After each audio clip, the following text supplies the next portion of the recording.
तो इस वक्त की बड़ी खबर यह है, टाइगर दीदी पश्चिम बंगाल तो जीत गई हैं, उनकी पार्टी 214 सीटों पर बढ़त बनाए हुए है, सरकार बननी है, हैट्रिक बन रही है।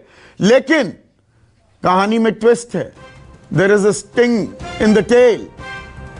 नंदीग्राम सीट से खबर यह आ रही है, ममता बनर्जी चुनाव हार गई हैं।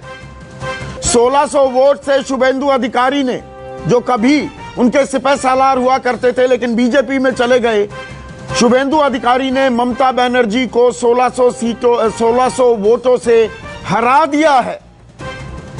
तो जीत के मिठास में मुंह में थोड़ी कड़वाहट रह गई है और चुनाव आयोग पर निशाना भी साधा अपनी प्रेस कॉन्फ्रेंस में। लेकिन यहां बता दें, अभी आधिकारिक घोषणा नहीं हुई है। पहले खबर यह आई थी सुकेश कि 1200 वोट से ममता बनर्जी जीत गई हैं। अब खबर यह आ रही है कि 1600 वोट से ममता बनर्जी हार गई हैं। आधिकारिक पुष्टि अभी तक नहीं आई है। तो कौन सी बड़ी खबर है, मैं आपसे पूछता हूं। हाँ, बड़ी खबर तो यह हो जाएगी अगर ममता बनर्जी हारी है तो ये बड़ा कैच 22 है। हाँ। कि इसमें से बड़ी खबर कौन सी, मेरे लिए तो समझ में नहीं आ रहा। हाँ। हैट्रिक बनाना, पिछली बार से अच्छा परफॉर्म करना। हाँ। 211 जीती थी, 214 जीत रही हैं। हाँ। लेकिन खुद लेकिन जीत की कर्णधार खुद हार गई नंदीग्राम से। नंदीग्राम यही जो अभी वो बोल रही थी, उसमें इस बात का पुट था कि पूरा इलेक्शन, सारी कॉन्स्टिट्यूंसी एक तरफ वोट कर रही है और नंदीग्राम में मुझे हराया गया है। मैं एक्सेप्ट करती हूं वहां का जो भी वर्डिक्ट है। उन्होंने क्लियर नहीं किया, लेकिन उनकी बात में वाणी वो मार्टियर बनने की कोशिश कर रही है। बिल्कुल, अब शहीद बनने की इमोशनल कार्ड खेल रही है। बिल्कुल बिल्कुल। जो आज 214 पर अगर जीत पार्टी ने दर्ज की है तो आप हारी हैं, तो कबूल कीजिए कि आप हारी हैं। अब उस पर सवाल उठाए जा रहे हैं। जिस तरीके से उन्होंने बात की, तो मुझे लगता है अभी ऑफिशियली अनाउंस हुआ नहीं कार्ड। हाँ, तो वो विक्टिम कार्ड खेल रही है कि इलेक्शन कमीशन पार्टीजान रोल में था। उसने ठीक बिहेव नहीं किया। उस दिन की घटना का हवाला भी दिया उन्होंने कि 3 घंटे तक वोटिंग कैसे रुकी रही और इलेक्शन कमीशन पार्टीजान रोल में था। मैं कॉन्स्टिट्यूशन क्लब तक, कॉन्स्टिट्यूशन बेंच तक जाऊंगी और इलेक्शन कमीशन की भी एक लक्ष्मण रेखा होनी चाहिए। हाँ, इसको लेकर मैं इंश्योर करूंगी बाकी दलों के साथ मिलकर। तो इलेक्शन कमीशन के सामने, जनता के सामने इलेक्शन कमीशन को लेकर एक विक्टिम कार्ड खेलने की उनकी कोशिश है। लेकिन एक बड़ी खबर है कि जिनके दम पे, जिस टाइग्रेस के दम पे ममता बनर्जी, माफ कीजिएगा, तृणमूल कांग्रेस तीसरी बार सत्ता में एक बेहतर सीट के साथ आ रही है। हाँ। वो अपनी सीट हार रही है और वो सीट जिसको बहुत ललकार के साथ वो लड़ने गई थी शुभेंदु अधिकारी से। शुभेंदु अधिकारी को, जो राजनीतिक जानकार है बंगाल के, बताते हैं कि शुभेंदु अधिकारी को शुभेंदु अधिकारी बनाया ममता बनर्जी ने। नंदीग्राम मूवमेंट, सिंगूर मूवमेंट ममता बनर्जी का क्रिएट किया गया मूवमेंट था। लेकिन और उसके बाद पूरी कमान, वो 2006 से आंदोलन शुरू हुआ और पूरी कमान अधिकारी परिवार को दी, मेदिनीपुर इलाके की। शुभेंदु अधिकारी, खासतौर पे शुभेंदु अधिकारी। हाँ। तो शुभेंदु अधिकारी, उनके पिता, उनके भाई, सभी इस राजनीति मतलब इस क्षेत्र में, राजनीति में सबसे ज्यादा दखल इस परिवार का था। और अपना किला बचाने में अगर वो कामयाब हो जाते हैं, अगर वो जीत जाते हैं, भले ही इलेक्शन कमीशन के बारे में कुछ दोषारोपण किया जाए, लेकिन उन्होंने कमाल की टक्कर दी है ममता बनर्जी को, ममता बनर्जी को धूल चटा दिया है। तो एक बड़ी खबर है। हालांकि मैं फिर से कहूंगा कि दोनों में से एक चुनना की बड़ी खबर क्या है, हेडलाइन क्या, उनका हैट्रिक बनाना या उनका खुद का हार जाना, ये एक बड़ा सवाल है। मेरी हेडलाइन होगी टीएमसी जीती ममता हारी। नहीं, ये तो फिर आपने दोनों ही कह दिया। हाँ। लेकिन दोनों में से अगर चुनना हो कि भाई बड़ी खबर कौन सी है, तो बड़ा मुश्किल हो जाएगा चुनने में। बिल्कुल। आशुतोष, आपने बहुत हेडलाइंस गढ़ी हैं। ये जबरदस्त ट्विस्ट इन द टेल जो कहते हैं ना, ये हिचकॉकियन एक जैसे मानो किताब या एक मिस्ट्री सॉल्व की जा रही है। तृणमूल हैट्रिक मार रही है। ममता बनर्जी के नेतृत्व में दीदी दादा को पटखनी देती हैं, लेकिन दीदी खुद हार जाती है। Sandeep, I think let's not jump to the gun. अभी तक ऑफिशियल कंफर्मेशन, वो तो हम कह रहे हैं, लेकिन अगर ऐसा होता है तो नहीं, मैं जब तक ऑफिशियल कंफर्मेशन नहीं आएगा इलेक्शन कमीशन की तरफ से, तब तक मैं इस पर कोई टिप्पणी नहीं करूंगा, क्योंकि अभी तक ऑफिशियल कंफर्मेशन नहीं है और मैं लगातार इसको ट्रैक कर रहा हूं। सिर्फ ममता बनर्जी ने जो स्टेटमेंट भी दिया है, उसमें बहुत साफ तौर पर कहा कि मैं स्ट्रगल की नंदीग्राम में एक मूवमेंट की वजह से, और उसको आप लोग भूल जाइए। हम लोगों ने, तो इसका यह मतलब नहीं कि ममता बनर्जी ने एक्सेप्ट कर लिया कि वो चुनाव हारी हैं। Let election commission come out openly से। अगर वो कंसीड नहीं भी कर रही हैं, मान लीजिए वो 1200 वोटों से चुनाव वहां जीत भी जाती है, चुनाव तो चलिए एक वोट से जीतना होता है, लेकिन जिस तरीके से स्पिरिटेड फाइट शुभेंदु अधिकारी ने दी है, जिसके बिना पे आप 214 सीटें जीत रहे हो, वो अगर 1200 से चुनाव जीते या 1600 से चुनाव हार जाए तो ये मानना पड़ेगा कि वो नंदीग्राम का पूरा क्षेत्र जो है वो अधिकारी बंधुओं का गढ़ तो है। सुकेश, अपना अपना देखने का नजरिया, मेरा अपना मानना यह है कि जिस विशाल विजय तृणमूल कांग्रेस ने की है वो अपने आप में अविश्वसनीय है, वो अपने आप में ऐतिहासिक है। और आज की सबसे बड़ी खबर वही है। जहां तक ममता बनर्जी की हार का सवाल है, जब तक आधिकारिक तौर पर कोई कंफर्मेशन नहीं हुआ था तब तक मैं उस पर कोई टिप्पणी भी नहीं करूंगा, ना करना चाहिए। क्योंकि तीन तरीके की फिगर्स आ रही। एक फिगर ये आ रही कि 1200 से वो चुनाव जीत गई, दूसरी फिगर ये आ रही कि 1600 से चुनाव हार गई है, तीसरी फिगर आ रही कि 1947 और 1958 वोटों से वो चुनाव हार गए। अब इन तीनों में से कौन सी खबर कंफर्म है किसी को पता नहीं है। तो let's wait for the election commission. Election commission अगर कोई टिप्पणी करता है, साफ तौर पर एक्सेप्ट करता है, तब इसको माना जाएगा। और हैरानी की बात यह कि अभी तक किसी भी बीजेपी के नेता ने कोई टिप्पणी नहीं की है, अभी तक शुभेंदु अधिकारी ने कोई टिप्पणी नहीं की है, अभी तक ममता बनर्जी ने कोई टिप्पणी नहीं की है, अभी तक वहां के स्थानीय प्रशासन ने कोई टिप्पणी नहीं की है। सिर्फ मीडिया में यह खबर चल रही। इस खबर का सोर्स क्या है मुझे अभी तक मालूम नहीं है, तो मेरे लिए इस पर टिप्पणी करना ठीक नहीं होगा। अच्छा, आप टिप्पणी से अभी गुरेज कर रहे हैं, लेकिन शीतल सिंह भी हमारे साथ जुड़ गए हैं, एक और वरिष्ठ पत्रकार। शीतल सिंह, ये देखिए, ये बड़ा दिलचस्प है। ऐसी प्रचंड जीत, 200 का दावा करने वाली बीजेपी को 76 सीटों पर ममता बनर्जी समेट देती है, लेकिन खबर फिर यह आ रही है और उस पर कोई अभी खुलकर साफ नहीं बोल रहा है। प्रेस कॉन्फ्रेंस भी की ममता बनर्जी ने, नंदीग्राम का जिक्र किया, जो हुआ भूल जाइए, चुनाव आयोग पर आरोप भी लगाए, लेकिन क्लैरिटी नहीं मिल रही है हमें। जीत प्रचंड है, इसमें कोई शक नहीं, लेकिन अपने आप में यह एक बड़ी खबर है, इसको इग्नोर नहीं किया जा सकता। मैं एक मिनट के लिए रोकूं? हाँ, मैं एक मिनट, शीतल जी आपको एक मिनट के लिए रोक रहा हूं। डेरेक ओब्रायन का ट्वीट है, for winning A greater battle you must sacrifice something. तो मतलब हार मान रहे? मैं इसको यही समझता हूं। अभी भी ये नहीं कह सकते कि हार मान रहे। Late somebody come out. Election commission आए, मैंने कहा ना कि भारतीय जनता पार्टी बोले कि वो चुनाव नहीं, मेरा सुकेश, शीतल, मेरा सवाल बड़ा सीधा है। आशुतोष अभी कमेंट करने को तैयार नहीं है, अभी वो इज नॉट एक्टिंग लाइक अ पत्रकार की तरह नहीं, ब्यूरोक्रेट की तरह अभी बोल रहे हैं। नहीं, मैं बिल्कुल सीधी बात कह रहा हूं। पत्रकार की नहीं, आप पत्रकार की तरह नहीं बोल रहे हैं। हमारा काम है, हम जो फिर तो पूरे दिन कोई बात ही ना करे, रुझानों पर कोई चर्चा ही मत करो कि भाई ये रुझान है, अंतिम नतीजे आने दो, उसके बाद ही कमेंट होगा। जो खबर आ रही है और खबर की पुष्टि नहीं हो रही है, ना उसे नकारा जा रहा है। शीतल, मैं इसको पुष्टि मानता हूं। एक मिनट, सुकेश को मैं करेक्ट करना चाहता हूं। हाँ। सुकेश ने जो कोट किया डेरेक ओब्रायन को, that is within quote, that is not वो तो हम समझते हैं within quote, it is a saying. ये अंग्रेजी की सेइंग है, to win you might win a battle but lose a war. ये डेरेक ओब्रायन का कमेंट नहीं है, प्लीज डोंट इसे बहुत क्लियरली लिखा हुआ है। चलिए, आप नहीं कर रहे हैं ना टिप्पणी, ममता बनर्जी का है, ठीक कह रहे हैं वो। आशुतोष, आप नहीं कर रहे हैं ना टिप्पणी, ठीक है, वो आपका अधिकार है।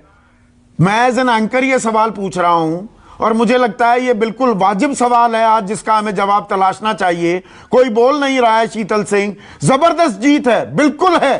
दीदी ने दादा को पटकनी दी, लेकिन दीदी हार रही है, तो ये सवाल तो पूछा जाएगा ना, इसके मायने क्या है? संदीप, मैं एक बार फिर से रोक रहा हूं आपको। एक ट्वीट अभी शीतल जी, आपको फिर से रोक रहा हूं, एक अपडेट कर दूं आपको।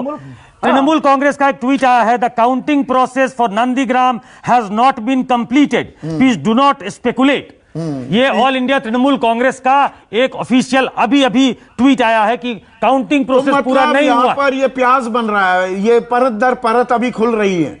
एक परत आप भी खोलिए शीतल। संदीप, मैं एक मिनट आशु, अब शीतल को बोलने दीजिए। परेशान ना होइए, कोई बात नहीं, आज थोड़े नौकरशाह के रोल में है, कोई बात नहीं, अभी पत्रकार आप बन जाएंगे। अभी शीतल का जवाब देने दीजिए। देखिए, ये खबर अगर सचमुच में वही होती है जो हम लोग स्पेकुलेट कर रहे हैं, जैसा आरोप भी है कि स्पेकुलेट मत करिए, लेकिन हम लोग स्पेकुलेट कर रहे हैं, तो ये खबर जरूर थोड़ी देर के लिए शाम को स्टूडियो में इसका असर होगा। हाँ। और कल अखबारों के हेडलाइन में भी इसका असर होगा और आज ये थोड़ी सनसनी पैदा करेगी। लेकिन जो दूसरा फैक्ट इतना वजनी है कि करीब 50% वोट मिला है तृणमूल कांग्रेस, 49 या 50% वोट मिलना, वो भी तीसरी बार, और किसके खिलाफ?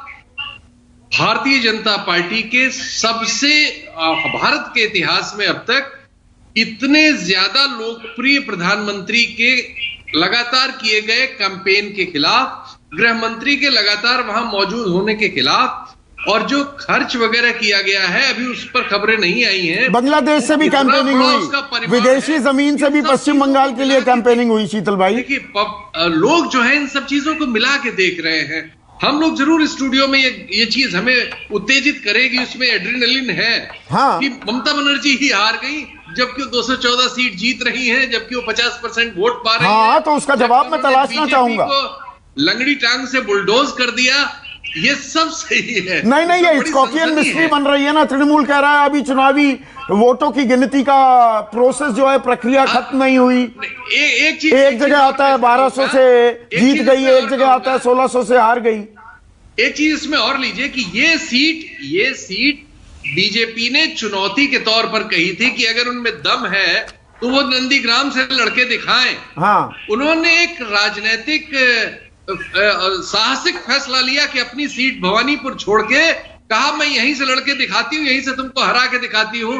और वो भले ये सीट हारे या जीते, चुनाव के दौरान उन्होंने चुनाव जीती है, उसमें तो कोई शक नहीं, वो सबसे बड़ी हेडलाइन है। But I have to play the devil's advocate ना। मेरा काम है कि हर तरह की राय, हर तरह के जवाब सामने आए। अब आशुतोष, आप कुछ जोड़ना चाह रहे थे? मैं आपके ट्रैप में आने वाला नहीं हूं, और आपको मालूम है कि मैंने कुछ पत्रकारिता की है, इसलिए मुझे नहीं, आपके साथ बैठ के बहुत एंकरिंग की है, बहुत कुछ सीखा भी है, तो वही हथकंडे अपना रहा हूं। नहीं, इसीलिए मैं कह रहा हूं कि अगर ममता बनर्जी हार गई होती, अगर इसकी आधिकारिक पुष्टि हो गई होती, तो Bharatiya Janata party immediately press conference करती, शुभेंदु का बयान आता, लेट किसी राजनीतिक दल का या किसी इलेक्शन कमीशन का इस पर आधिकारिक बयान आना चाहिए। अभी तक नहीं आया है, इसलिए हमें इस पर थोड़ा संभल के बात करनी चाहिए, मेरा अपना यह मानना है। बाकी आप लोग तो स्वतंत्र है, आप नहीं, अरे इतना परिपक्व पैनल हम क्यों बुलाते हैं? आप संभल कर बातें करेंगे, थोड़ा मैं बहक जाऊंगा तो मुझे ठीक कर देंगे। तो इनसे ना, आप जिस कुर्सी पे आपको बैठना अलाउड नहीं है। तो इनसे ना, तो क्या ममता बनर्जी नंदीग्राम से हार गई है? बिल्कुल अनेक टीवी चैनल्स पे ये खबर अभी चल रही है, और इसमें कोई बड़ी बात कहां बड़ी बात है? अगर पूरे दिन वो पीछे चल रही हो, तो ये अपेक्षा रखना कि केवल वो मुख्यमंत्री बनने वाली इसलिए जीत जाएगी, ये अपेक्षा रखना ही गलत है। पूरे दिन वो पीछे चल रही है। आप एक पल बताइए, एक राउंड ऐसा बताइए जब वो आगे थी।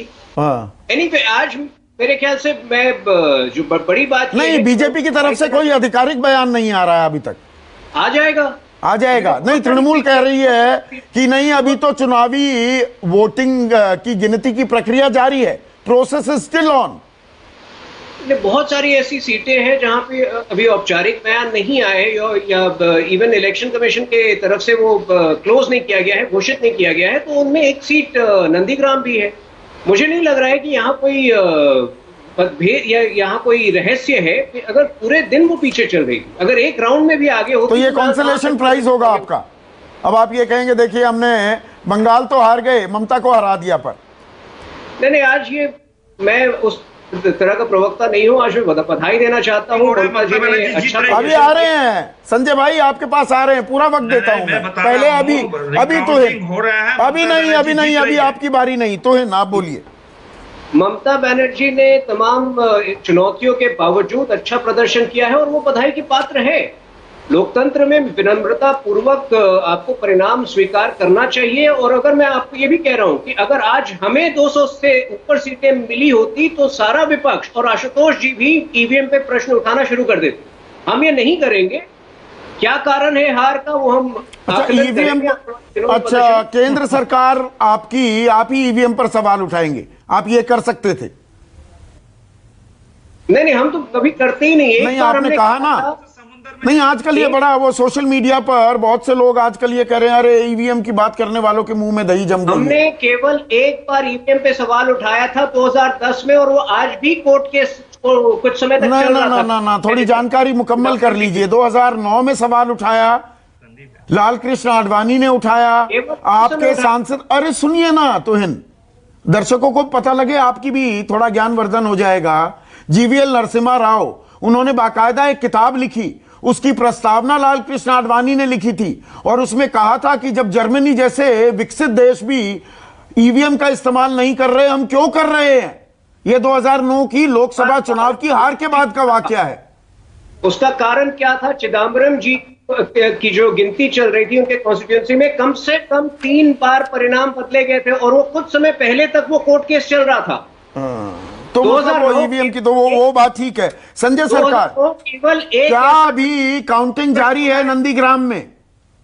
जी, रिकाउंटिंग जारी है, रिकाउंटिंग हो रही है। हाँ, मैं आपको बता रहा हूँ। और दूसरे नंबर बात, आप शुभेंदु का घर, एक मिनट तो अब आपकी बारी नहीं। शुभेंदु का घर आप बोल रहे हैं ना, वहां पर 12 सीट में तृणमूल कांग्रेस जीते हैं, 3 में बीजेपी जीते, 1 में हैंग चल रहा है वहां पर नंदीग्राम में। तो कौन से पूर्व मेदिनीपुर में अगर शुभेंदु अधिकारी का घर है, में 12 सीट जीत चुके हैं और 3 सीट भारतीय जनता पार्टी जीते हैं और 1 सीट में अभी सिचुएशन में हैंग में चल रहा है। ठीक है, तो कौन से अधिकारी गढ़ बता रहे हैं? किस हिसाब से आप लोग अधिकारी गढ़ बता रहे हैं? उसको खरीदा हुआ चीज है क्या? आपको मालूम है पूरा पूर्व मेदिनीपुर डिस्ट्रिक्ट में शुभेंदु अधिकारी को खिलाफ पूरा जनता नाराज है। कितना तोला उठाता है, कितना पैसा उठाता है डॉग से, आपको मालूम है? आपको कॉन्ट्रैक्ट कोऑपरेटिव बैंक, ये तृणमूल को मालूम नहीं था जब वो मंत्री बने हुए थे, 5-5 मंत्रालय दिए हुए थे। संजय सरकार, ये आपको मालूम नहीं था टोलाबाजी हो रही है जब वो आपके मंत्री थे, 5-5 मंत्रालय थे? या तो खुद को एक्सपोज कर रहे हैं आप। आपको यह चीज बता रहे हैं, ठीक है? संजय जी, 10 लाख रुपया लेते थे। अब ये लड़ाई शुभेंदु अधिकारी और ममता की नहीं रह गई है। एक मिनट संजय सरकार, अब बड़े सवाल, एक मिनट अब रुकिए, बड़े सवाल पर आते हैं। ये जीत प्रचंड जीत है। यहां पर जिस चीज को इतनी जबरदस्त टक्कर के तौर पर पेश किया जा रहा था, यह विधानसभा चुनाव नहीं हो रहा था, इसकी जितनी कवरेज और 8 चरणों में जो चुनाव हुआ, मतदान हुआ, यह लग रहा था कि एक नेशनल इलेक्शन लड़ा जा रहा है। तो नतीजे, ऐसे नतीजे आएंगे इसका अंदाजा बहुत कम लोग लगा रहे थे, वो अलग बात है। ये एक तरफा जो नतीजा आया, बड़े फैक्टर्स आपकी निगाह में, 2 फैक्टर्स आपसे जानना चाहूंगा, सुकेश से, आशु से 2 और 2 शीतल बाई से। कि सबसे बड़ी फैक्टर ममता बनर्जी है।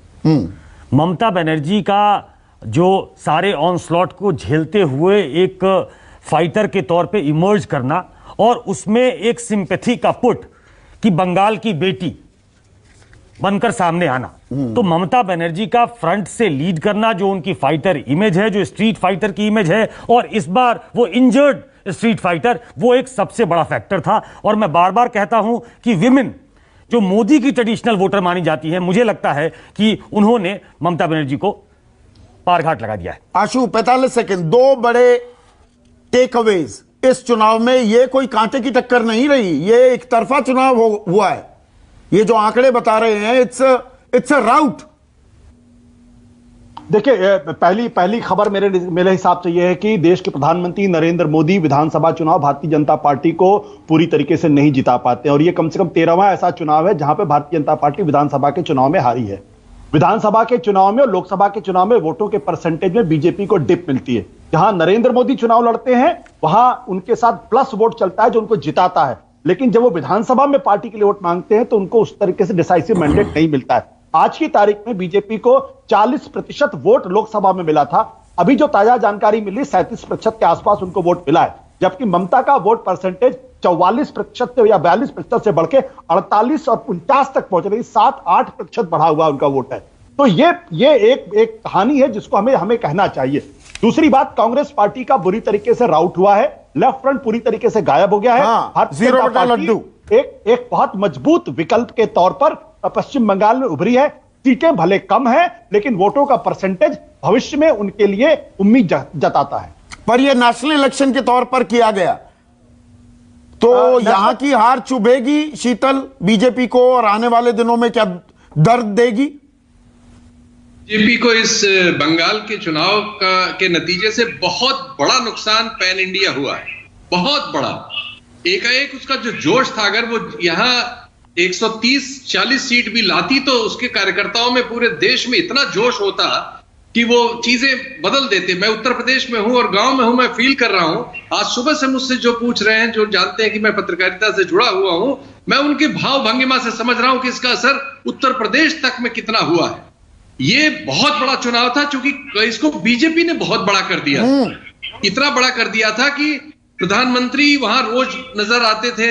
हर चरण में जब चुनाव हो रहा था तो उनकी उस दिन भर रैली चलती थी, जिसको दिन भर नहीं, हमारी मीडिया की भी पूरी भूमिका थी शीतल भाई। हमने इतिहास, भूगोल, जिनको सिर्फ ये पता था पश्चिम बंगाल एक राज्य है और कोलकाता उसकी राजधानी है, या वहां दार्जिलिंग भी है, उसके अलावा कुछ नहीं पता था, वो सब जान गए। जंगल महल कौन सा इलाका है, मुर्शिदाबाद कहाँ है, बर्धमान कहाँ है, बीरभूम कहाँ है, मिदनीपुर और पुरुलिया, सबको पता लग गया है। सही कह रहे हैं आप। हाँ। तो इतना ज्यादा मतलब हाइपर हुआ इससे कि आज मैं देख रहा हूं कि सुबह से हर आदमी मुझसे आके पूछ रहा है, और अभी जब आपसे मैं बात कर रहा हूं तो मेरा फोन भरा हुआ है कि क्या ममता हार गई कि जीत गई कि हार। तो इसको लेके कौतूहल बहुत जबरदस्त है।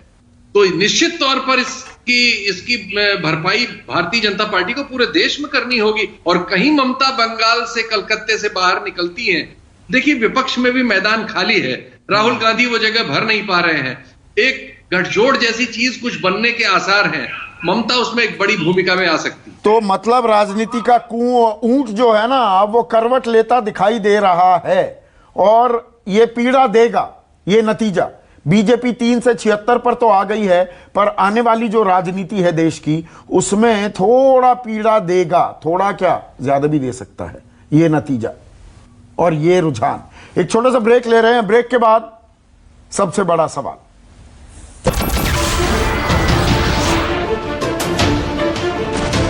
नमस्कार, मैं हूं संदीप चौधरी। अगर आपको ये वीडियो पसंद आया हो तो इसे लाइक और शेयर जरूर करें, और हां, हमें सब्सक्राइब और फॉलो करना ना भूलें, ताकि आप देश और दुनिया की कोई खबर मिस ना करें। तो जुड़िए हमारे साथ और देखते रहिए News 24।